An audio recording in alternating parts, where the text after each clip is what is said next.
ভিডিওটা আমি কয়েক মাস আগে করেছিলাম যখন চোখের ডাক্তার দেখাতে গিয়েছিলাম ব্যারাকপুর দিশাতে। তা সেই ভিডিওটা তোমাদের কাছে পৌঁছে দেওয়া হয়নি, তাই আজকে আসলাম তোমাদের সাথে শেয়ার করতে।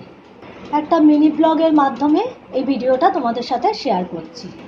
আমি, আমার স্বামী এবং আমার ছেলে আর আমার যা, আমরা 4 জন মিলে গিয়েছিলাম ব্যারাকপুর দিশাতে চোখের ডাক্তার দেখাতে।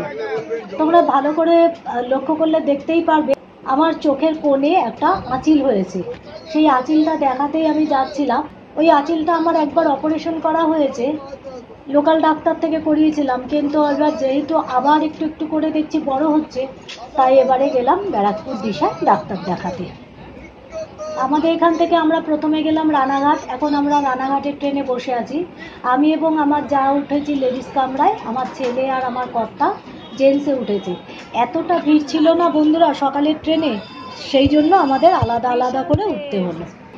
আই হসপিটালের ভিডিওটা আমার একটা বড় ভিডিও আছে, সেটা আমি পোস্ট করে দিয়েছিলাম, তাই মিনি ব্লগের মাধ্যমে আমি তোমাদের সাথে যেহেতু শেয়ার করছি।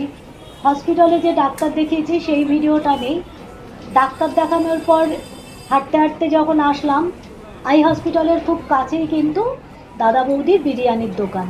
তোমরা প্রায় সবাই জানো যে ব্যারাকপুরের দাদা বৌদির বিরিয়ানির দোকান খুবই বিখ্যাত, খুব নাম। সারা কলকাতা জুড়ে কিন্তু ব্যারাকপুরের যে দাদা বৌদির বিরিয়ানির দোকান আছে, সেই রকম বিরিয়ানি অনেকেই বানাতে পারে না, তাই সেই দোকানের কিন্তু খুব নাম। আর তাদের দাদা বৌদির বিরিয়ানির দোকানের এখন অনেকগুলো আরও শাখা হয়ে গেছে। তার মধ্যে একটা দোকানে আমরা ঢুকলাম।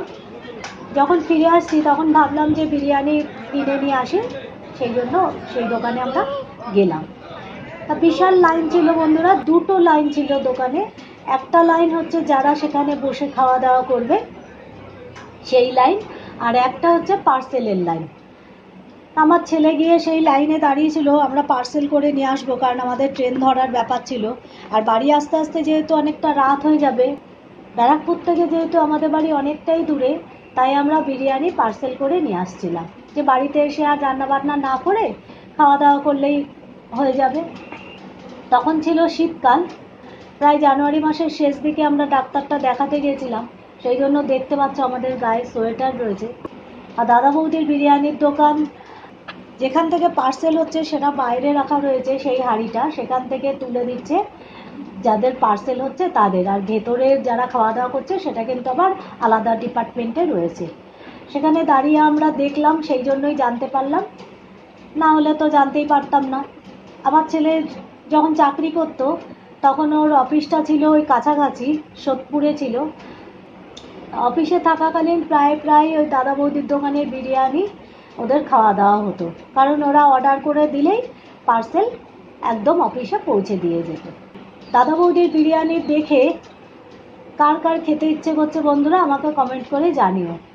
যদি আমার এই ভিডিওটা দেখে তোমাদের ভালো লাগে তাহলে তোমরা একটা লাইক আর শেয়ার করে দিও এবং কমেন্ট করে আমাকে জানিও।